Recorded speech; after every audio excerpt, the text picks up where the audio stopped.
Hi, many thanks to Roger Lee and the team at Battery for inviting me to interview VG from Udon today. My name is Hans Tong. I'm a managing partner with GGV Capital in Silicon Valley. Here's a brief intro of myself. I led many of our marketplace and e-commerce investments around the world, including here in the US, Airbnb, Affirm, Wish, Peloton, Poshmark, OfferUp, and together with Roger, StockX. Outside of the US, I have Little Red Book, also known as Xiaohongshu in Shanghai, Udon in Bangalore, and then also Lagi and Frubana in Latin. Lastly, I also led GGV's investment in TikTok and worked on Slack with my partner, Glenn. It has been a very interesting ride to be betting against Amazon, so to speak, and see many e-commerce and marketplace investments thriving both here in the US and around the world. Today, it is my honor to interview VG, Vaibhav Gupta, VG for short. VG is the co-founder of Udon, which was GGV's first investment in India. Udon is the country's top B2B e-commerce platform that connects manufacturers and wholesalers with retailers, especially the mom and pops. The company is often referred to as India's fastest unicorn. It achieved over $1 billion valuation in just 26 months. Prior to starting Udon, VG was the SVP in business finance and analytics at Flipkart, one of the most successful e-commerce platform out of India. It was sold to Walmart in 2018 for $16 billion. His two other co-founders for Udon were also each the former president of operations at Flipkart and also the CTO at Flipkart. So it's a very strong team. VG has a bachelor's degree in CS engineering from IIT and an MBA from University of Virginia. Hi, VG. Hey, thanks, Hans. Thanks for the introduction, and morning to all of you. Looking forward for the discussion and appreciate the opportunity. Yeah, welcome. And as a veteran of e-commerce space in India, can you give us a high-level review on what's the evolution and landscape for B2C or B2B e-commerce in India, especially regarding the difference in business model for self-inventory versus marketplace? Sure, Hans. I think a lot of the e-commerce in India, I would say, could be attributed to last 10 years with Flipkart from 2008 onwards, and then Amazon coming in 2012-13 timeframe. I think one of the early differences, at least from China versus India, is been that very early on, a lot of the marketplace formats struggled in India, especially companies like eBay or ShopClose or Paytm. They struggled in India, right? And Snapdeal. And I think one of the biggest reason for that was it was very hard to maintain the quality of the products, reliability of delivery, reliability of service, and the cost of delivery. All of that made it very difficult for marketplaces in India to actually succeed versus the Flipkart and the Amazon actually benefited a lot from the more controlled led model, which solved for customer delivery, customer service, and also the quality of the product. Unlike China, at least in India, there has not been very deep manufacturing of products.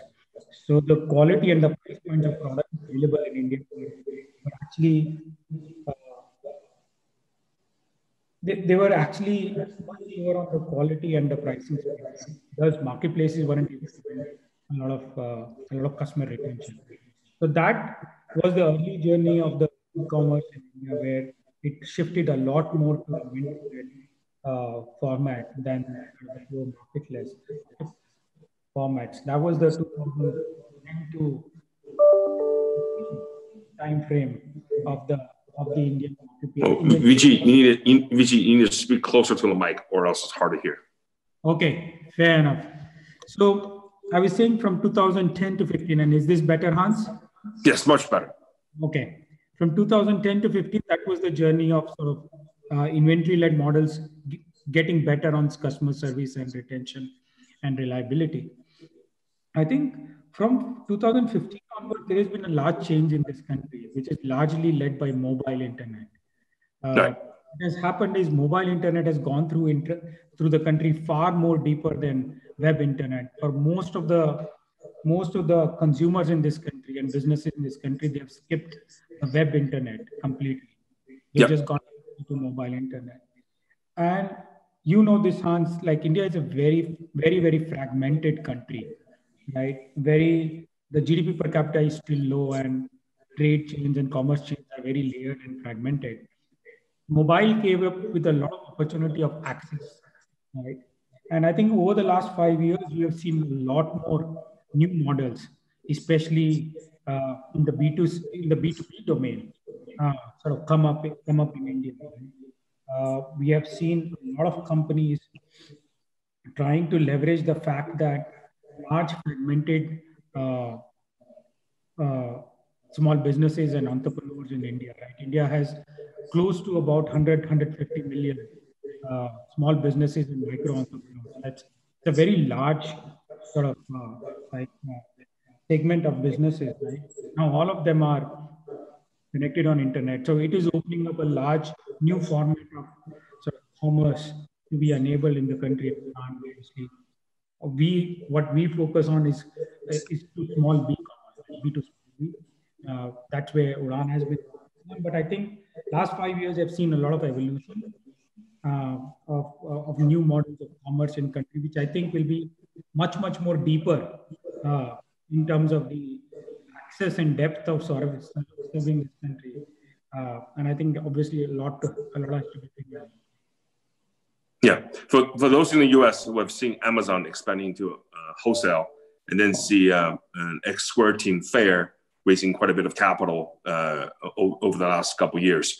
And then also heard from Jeff Bezos investing $1 billion, at least plans to invest in India to digitalize its micro and small businesses over the next 5 years. How does Udaan sit in this overall context? And what's the value add? I think what you will see in India is a lot of companies are approaching the small businesses from very different angles. I think Udaan approached the market from an e-commerce marketplace on a supply side, right? And we largely worked on. We saw India has distributed retail endpoints, like about 20-25 million of them through the country, right? And they serve as great aggregation points for demand and sales. So we worked on actually solving for the supply side e-commerce for these small micro endpoints in the country, right? So Udaan built up the largest supply side e-commerce platform serving all of these retailers. We built our liquidity internally. We built our liquidity from an e-commerce use case, and over a period of time, then from e-commerce are now beginning to expand into other financial services for our merchants and going on sort of further. But we started from that. A lot of other companies have approached SMEs from very different angles.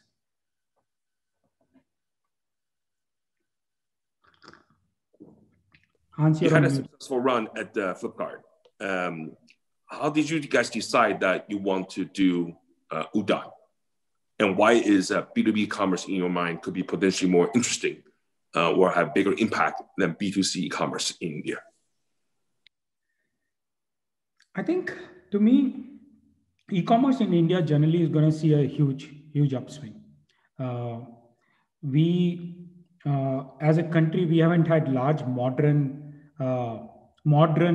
retail or modern distribution systems ever evolved. You look across US, you will see modern retail company, modern distribution companies. India has always been fragmented. Now, e-commerce, I think, will be strong in playing the organizing thesis on that.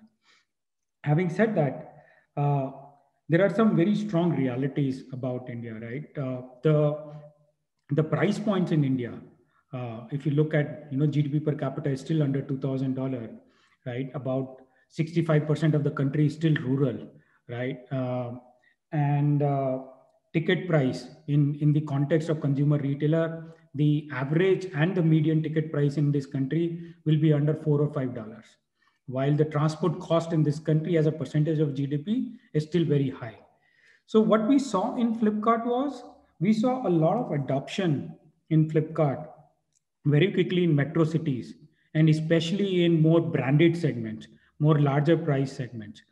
But as we try to get deeper into the sort of depth of this country in terms of the price points and the consumption and the geography, we saw the limitation given all the factors I just described, right? And I think over there, to me, uh, leveraging the retail endpoints in the country where there has been large amount of investment already by a lot of small micro entrepreneurs seemed like an interesting idea, and mobile internet enabled that.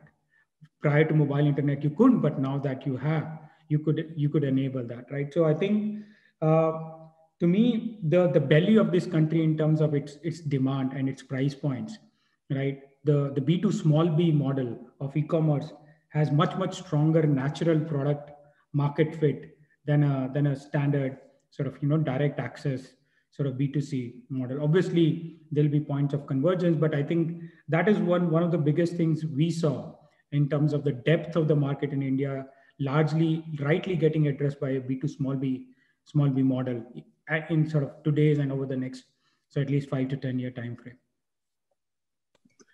A lot of people in developed markets think that it's not as difficult to copy a model, so to speak, from developed market into developing market and just replicate it. They don't see they don't understand some of the local challenges that are very uniquely particular to the country and the region. And it's very different from the developed market. What are some of the problems that you had to solve when you are trying to scale suppliers on your platform in the early days? And what are the sort of challenges that are uniquely Indian? Sure. I think some of the things which were very uniquely we saw them, and even coming from a Flipkart background, which were new to me when I was gotten into Udaan.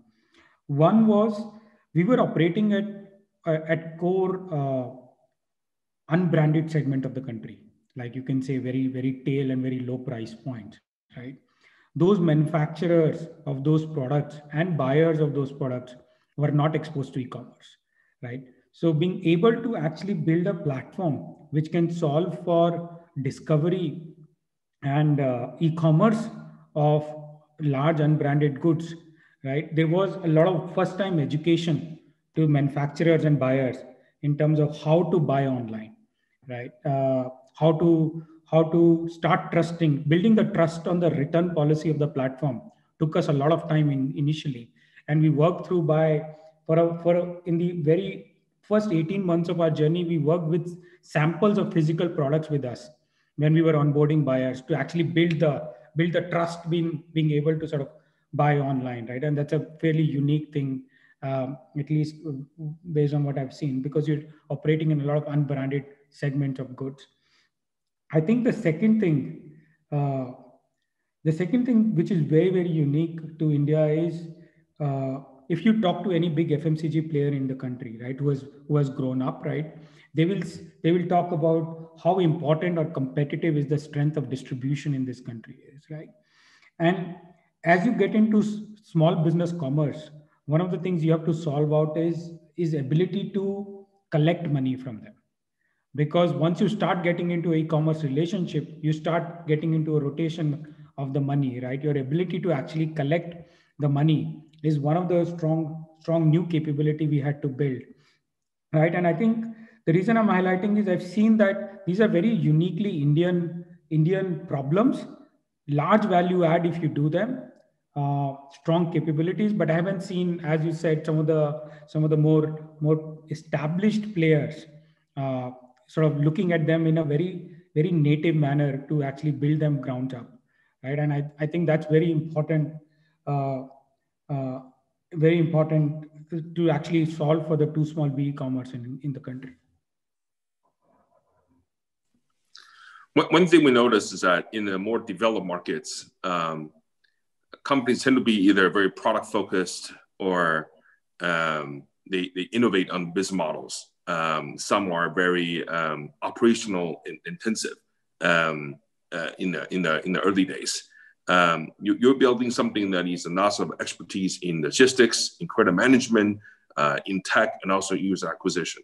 How do you balance this mix of being a full stack company in India, where you have to do a lot of things, building a great product, operationally intensive, having many people on the feet on the street, and also continuing to innovate on your business model? How do you balance all that as you try to scale the business very quickly? I think you're right, Hans. I think in India,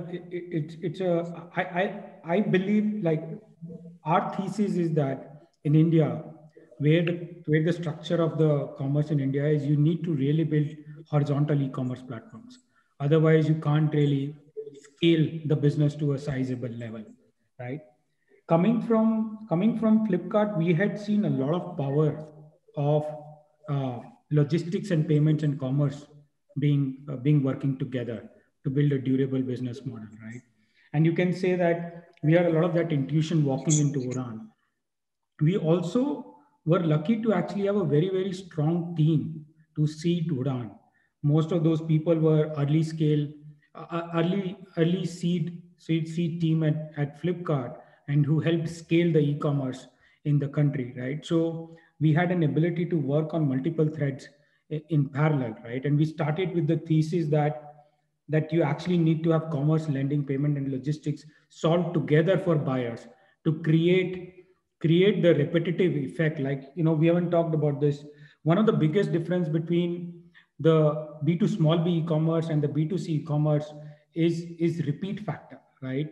At Udaan, we see buyer retentions over a period of 2-3 years of 50-60%, or GMV retentions of 200-300%, right? It's that repeat is fundamentally built by your ability to have strong delivery, strong logistics, strong financial services, strong payment capabilities interlinked into your commerce business model, right? And I think, to me, it's more about, I think we built it more ground up, and we saw that we needed that model to actually really build stickiness into the system, right? So I think it's both native as well as competitive in terms of how at least we believe. Okay. One of the things we noticed as an investor in Square, my partner Glenn, that our investment there is the growth of Square Capital over the last 5 years. We were fortunate to have a chance to get to know Jackie Reese, who run that group, and she was on the board of Yahoo, on the board of Alibaba for Yahoo, and saw how Ant Financial and Alipay grew in China. In India, how important is having that credit system be established to help you to work with your customers and merchants and so forth? I think in the context of at least B2B businesses in India, be it B2 small b or B2 large b, I believe in both contexts, if you do not provide, if you don't have strong financial services integrated into the sale and the purchase process, you tend to be very peripheral to your users. They tend to use you opportunistically in terms of how they will look at you. But financial services, both receivables and payable side, and being able to actually bring the right product enables you to get into the core purchases of your buyers and core purchases of your sellers. And we've seen that in Udaan, like, how the wallet shares really grow in as we systematically get into the financial services. So I think it's very core to a long-term competitive sort of play in this market if you want to disrupt it completely, versus just sort of approach it more as a side peripheral sort of approach. Okay, I've got a few questions from the audience that I will share. Several of them are early stage founders. So the questions are regarding, when do you start thinking about building the investor relations? And then what kind of monthly run rate do you need to have when you initially raise a seed or Series A round? And then as you start your business, how do you think about revenue versus GMV? Do you need to sacrifice revenue in order to have GMV demonstrate there's some kind of early signs of product market fit first? I know I don't think there is any one answer to that, Hans. I think I'll share our view. I think early on we focus a lot more on customers numbers, right? One of the goals we used to put was how many regular customers per week, like, and that was the number we used to set our at least the goals in the first 3 months, first 6 months, 9 months, right? First 12 months. It was largely focused on the notion of how you can sort of generate, one of the things in Udaan was big learning. I remember we shipped our first order. We got our first order, right? Before we delivered that order, that same customer placed another order, right? So we got like that notion of repeat in the business was very clear. So building repeat customers were very important for us in the early days, right? And that's what I would say was a lot of our seed and early stage discussions. I think the GMV versus revenue, I'll share the decisions we took, right?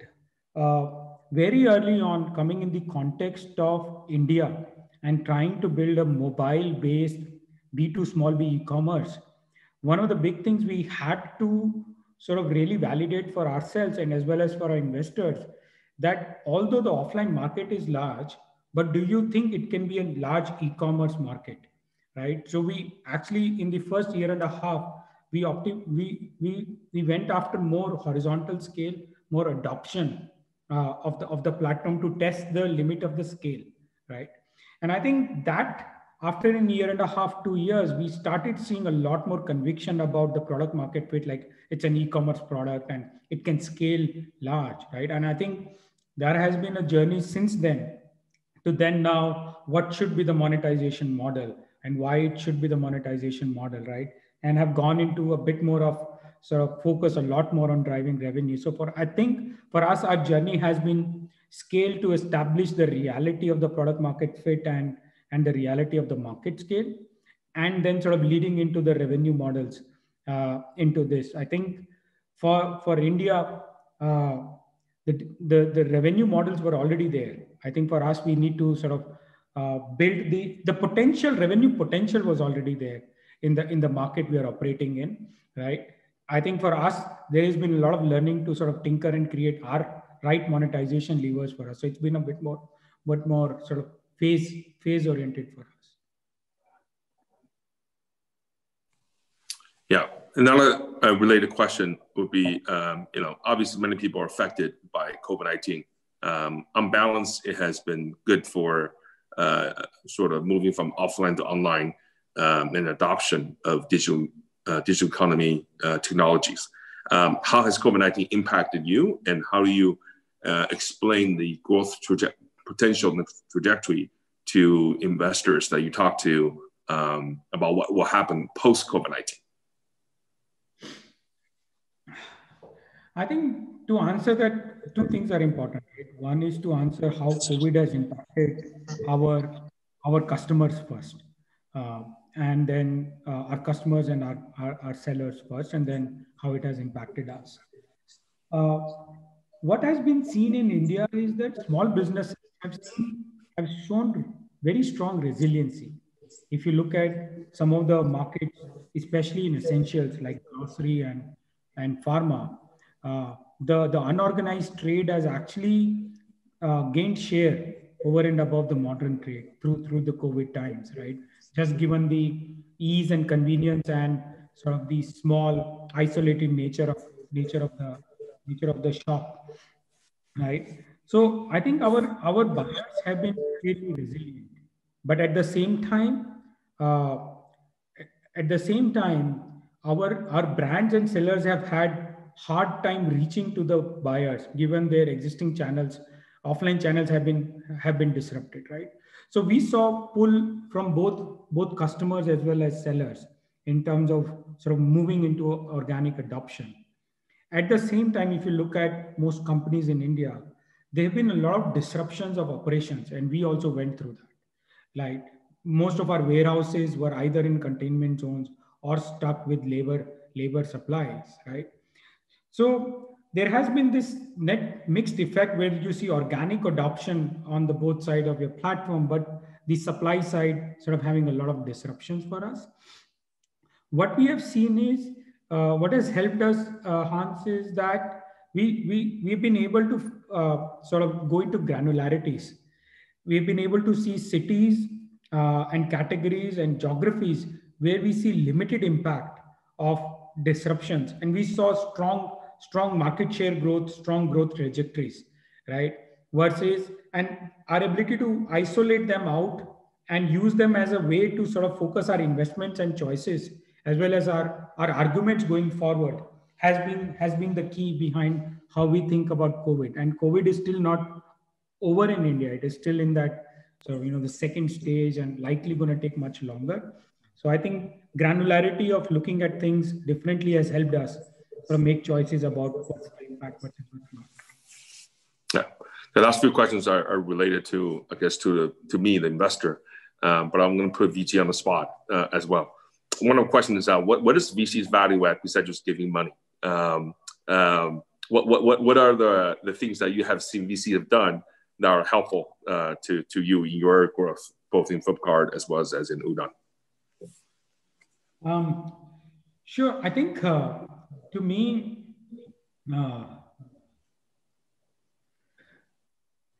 I've seen especially investors who have who approach the market with an independent thesis, in terms of they have a view of how the world is going to head and sort of behave, right? Which obviously you won't ever have a strong, like you won't have an exact fit with everybody's thinking, but you can directionally sense that. I felt that those investors, both in Flipkart as well as in Udaan, have been hugely crucial to the success of the company, because they help you lend conviction, help you resonate, help you bounce off, right, with both sort of intellectual honesty as well as sort of sharing a conviction about the future of the world, right? I think I do remember, at least in the context of Udaan, there have been a lot of learnings we've been able to sort of bring from some of the markets, other markets, especially China, where there are these layered chains, and through our existing investors, including yourself from GGV, we've been able to bring those. And I think everybody is smart enough to say what applies versus what doesn't apply. But it's being ability to actually see the possibilities of what's happening, right, and have that dialogue, I think is very important, right? And I think that's definitely been useful for us. Yeah. Well, my last question is success rate or lack thereof of single founders. There are certain VCs don't want to invest in single founders. Yeah, there are examples of single founders that make it. What do you see as a sort of a pattern, if any, in India with the startup ecosystem?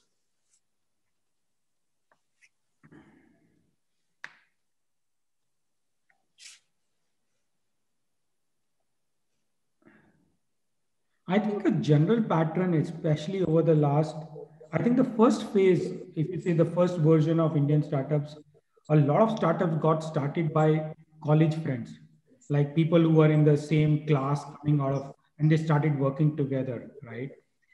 I think the second phase has a lot more of kind of the second generation sort of founders. But in both cases, I think generally we have seen the 2 or 3 founders working together tends to be a far more natural phenomena. I'm sure there are exceptions to that. I'm not saying there aren't, but I think that tends to be a more natural phenomena. Maybe just there's too much to do in India. Yeah. Well, thank you so much for your time, especially now it's 9:30 at night in Bangalore. Appreciate all the great answers and insights that share. We're definitely bullish on growth of India commerce for years to come. No, I appreciate the opportunity, guys. Thanks, Hans. Thanks for your time. Yeah. Thank you, Battery team, for giving us an opportunity. Take care.